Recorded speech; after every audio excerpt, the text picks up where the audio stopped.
John Claverhouse répondait à ce surnom. Vous savez ce qu'il évoque, des pommettes largement écartées, le front et le menton se fondant dans les joues pour parfaire un rond et le nez, aplati et mou, planté à égale distance de tous les points de cette circonférence, étalé au centre même du visage comme une boulette de pâte sur un plafond. Peut-être convient-il de chercher là le mobile de ma haine pour John Claverhouse, car son physique offusquait ma vue et je considérais sa présence comme de trop sur terre.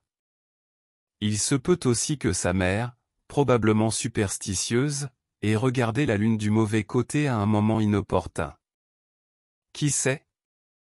Quoi qu'il en soit, j'exécrais John Claverhouse. Non que je puisse lui reprocher de m'avoir causé un tort quelconque ou joué un sale tour, loin de là. Le mal s'avérait plus grave et plus subtil, d'une essence insidieuse défiant toute analyse et toute définition. Nous avons tous plus ou moins éprouvé pareil sentiment. Qui de nous, en présence de tel individu dont, une minute plus tôt, nous ne soupçonnions même pas l'existence, ne s'est dit dès l'abord, ce type-là ne me revient pas. Et pour quel motif? Impossible de répondre, nous savions seulement que sa tête nous déplaisait. Une antipathie s'éveillait chez nous. C'est tout. Tel était mon cas envers John Claverhouse. Quel droit un quidam de cette sorte avait-il au bonheur? Cependant, optimiste invétéré, il débordait de gaieté et riait sans cesse. Le monde entier semblait toujours parfait aux yeux de ce fichu imbécile. Ah! Comme mon âme s'ulcérait de le voir aussi radieux. Jadis, je supportais la joie bruyante d'autrui et il m'arrivait même parfois de la partager, jusqu'au jour maudit où je rencontrai John Claverhouse.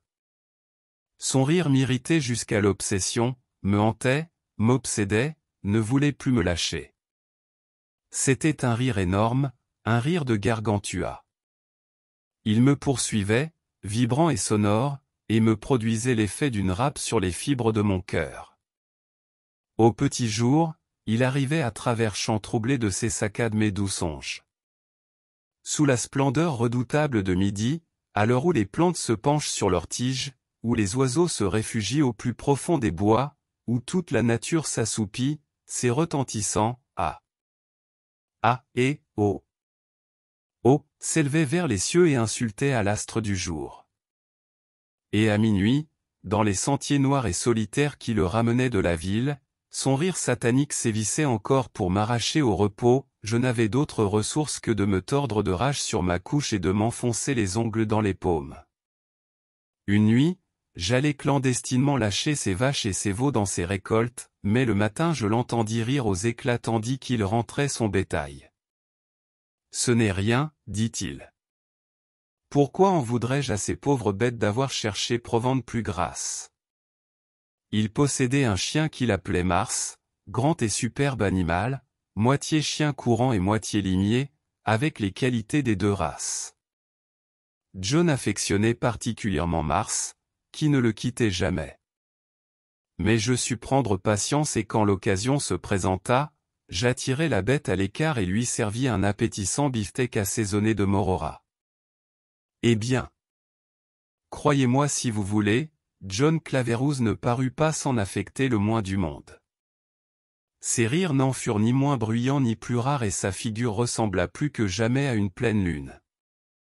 Je mis le feu à son hangar à foin et à sa grange. Le lendemain, un dimanche, je vis mon bonhomme déambuler plein de joie et d'entrain par les sentiers fleuris. « Où allez-vous donc » lui criai-je. « À la pêche » me répondit-il, sa face resplendissant comme la lune à son plein. « J'aime tant les truites. » Fut-il jamais homme aussi grotesque? Toute sa récolte venait d'être brûlée et il n'était pas assuré, je le savais.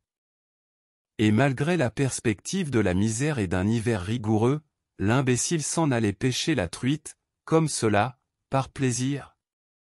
Si son sourcil s'était un tant soit peu froncé de tristesse, ou si sa figure bovine s'était allongée et rembrunie, cessant de ressembler à la lune, si une seule fois ce sourire l'avait abandonné, je lui aurais peut-être pardonné de vivre. Mais non. Le malheur ne faisait qu'augmenter son allégresse. Je l'abreuvai d'injures. Il se borna à me considérer avec un étonnement béat. Moi, vous frappez? Et pourquoi donc? Me demanda-t-il, tranquillement, et il s'esclaffa. Ce que vous pouvez être drôle. Oh! Oh! Vous me ferez mourir de rire, ma parole. I. Oh! Oh! Oh! Oh! Vraiment, cela passait les bornes. Par le sang de Judas, comme je le haïssais. Et puis ce nom. Claverouze. Quel nom absurde. Voyez plutôt. Claverouze. Miséricorde divine. Pourquoi Claverouze? Je ne cessais de ressasser cette question. Smith, ou Brown, ou Jones, passe encore. Mais Claverouze. Je vous en fais juge. Répétez mentalement ce mot. Claverouze, écoutez en la résonance ridicule, Claverouze. Un homme affublé d'un patronyme pareil mérite-t-il de vivre? Répondez-moi franchement. Non, n'est-ce pas? C'est aussi mon opinion. Mais je pensais à ses échéances. La destruction de sa grange et de ses récoltes ne lui permettrait pas d'y faire face. Je persuadai un usurier, aux lèvres cousues et aux poings serrés, de se faire transférer les billets. Et, sans paraître en nom, par l'intermédiaire de ce grippe-sous, je provoquai les protêts, quelques jours de grâce seulement, pas plus que la loi n'en prévoyait, croyez-moi, furent accordés à John Claverouze pour vider les lieux. Alors, en flâneur, je descendis voir comment il supportait le choc, car depuis plus de 20 ans il habitait cette maison. Quand il m'aperçut, ses yeux en boule de loto se mirent à clignoter, la joie se répandit sur son visage, qui s'épanouit une fois de plus comme la pleine lune. Ah! Ah! Ah! Éclata-t-il. Non. Ce qu'il peut être drôle, ce gamin. Figurez-vous qu'il était en train de jouer là-bas sur le bord de la rivière quand un morceau de la berge s'effondre et l'éclabousse. Oh! Papa! Me crie-t-il, une grande flaque d'eau qui a sauté sur moi. Il s'interrompit attendant que je me joigne à son infernale hilarité. Je ne vois là absolument rien de risible, répondis-je sèchement, et je sentis mes traits se contracter. Puis reparut devant mes yeux cette odieuse expression de joie, s'accentuant et s'étendant, comme je l'ai déjà dit, son visage s'illumina tel une lune d'été, et... Ah! Ah! C'est cocasse! Alors, vous ne voyez pas? Oh! Oh! Il ne saisit pas. Eh bien, écoutez-moi. Tournant les talons, je m'enfuis. Je me sentais à bout d'endurance. Il faut en finir, me dis-je, de ce sacré raseur. La terre doit en être purgée. En remontant la colline, j'entendais encore les échos de son horrible rire. Or, je me flatte de ne jamais accomplir une besogne à moitié. Quand je pris la résolution de tuer John Claverouze, ce fut avec l'idée fixe d'agir de façon à m'éviter tout regret ultérieur. Je hais le bousillage et déteste la brutalité. Le fait de frapper quelqu'un bêtement, avec le poing nu, me répugne, m'essahure. Pouah! Tirer sur John Claverouze au haut. Ce nom. Le poignarder ou l'assommer, ne me disait rien. Je me sentais enclin non seulement à l'exécuter artistement, mais encore de manière que le plus mince soupçon ne put m'effleurer. Je tendis vers ce but tous les ressorts de mon ingéniosité. Après 8 jours d'incubation, mon plan était éclos et je me mettais à l'œuvre.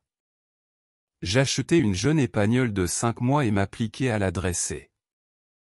Le moindre curieux eût remarqué que ce dressage portait sur un point unique, l'affaire rapportée. J'enseignai à la chienne, que j'appelais Bellone, de rapporter des bâtons que je jetais à l'eau, elle devait s'exécuter aussitôt, sans les mordiller ou folâtrer avec. J'exigeais qu'elle ne flânât en route sous aucun prétexte et me ramenât immédiatement le projectile. Je m'enfuyais et habituai Bellone à me poursuivre, le bâton entre les dents, jusqu'à ce qu'elle m'eût rejoint. L'intelligente bête se prit au jeu avec un tel entrain que je me déclarai bientôt satisfait. Dès que l'occasion se présenta, j'offris Bellone en cadeau à John Claverhouse. Je savais ce que je faisais, car je lui connaissais une petite faiblesse, depuis longtemps il se rendait régulièrement coupable d'un péché mignon et discret. Non, s'excusa-t-il quand je glissai dans sa main l'extrémité de la laisse. Non. Ce n'est pas possible. Sa bouche s'ouvrit comme un four et il sourit de toute sa détestable face de lune. Je me figurais que vous ne m'aimiez pas. N'était-ce pas ridicule de se tromper de la sorte? Et à cette pensée, il se tint les côtes. Comment l'appelez-vous? Parvint-il à me demander entre deux accès. Bellone. Bellone. Quel drôle de nom. Je grinçai des dents, sa joie me serrait les mâchoires et je lui lançai du bout des lèvres. C'était l'épouse de Mars, comme vous savez. Alors la splendeur de la pleine lune envahit son visage et il éclata. Mars, c'est le nom de mon autre chien.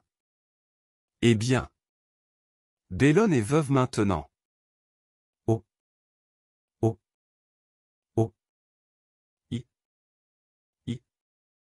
Je fis demi-tour et m'enfuis sur le coteau, poursuivi de ces exclamations. La semaine s'écoula, le samedi soir je lui demandai. N'est-ce pas lundi le jour de votre départ? Il me fit un signe joyeux d'assentiment. Alors, fini les parties de pêche à la truite dont vous raffolez tant? Mon ton sarcastique lui échappa. Pas encore. Demain, je vais m'efforcer d'en rapporter un plein panier. Ma certitude doublement confirmée, je rentrai chez moi, plongé dans le ravissement. Le lendemain, de bonne heure, je le vis partir avec son épuisette et son sac de toile, Bellone trottinant sur ses talons. Sachant où il se dirigeait, je coupai par le pré de derrière la maison et, à travers la broussaille, je gagnai le sommet de la montagne. Soucieux de ne pas me montrer, je suivis la crête sur une distance d'environ 3 kilomètres, jusqu'à un amphithéâtre naturel où un ruisseau jaillissant d'une gorge, s'étalait en un vaste étang tranquille, bordé de rochers. C'était là. Je m'assis sur le flanc de la montagne afin de ne rien perdre de ce qui se passerait, et j'allumai ma pipe.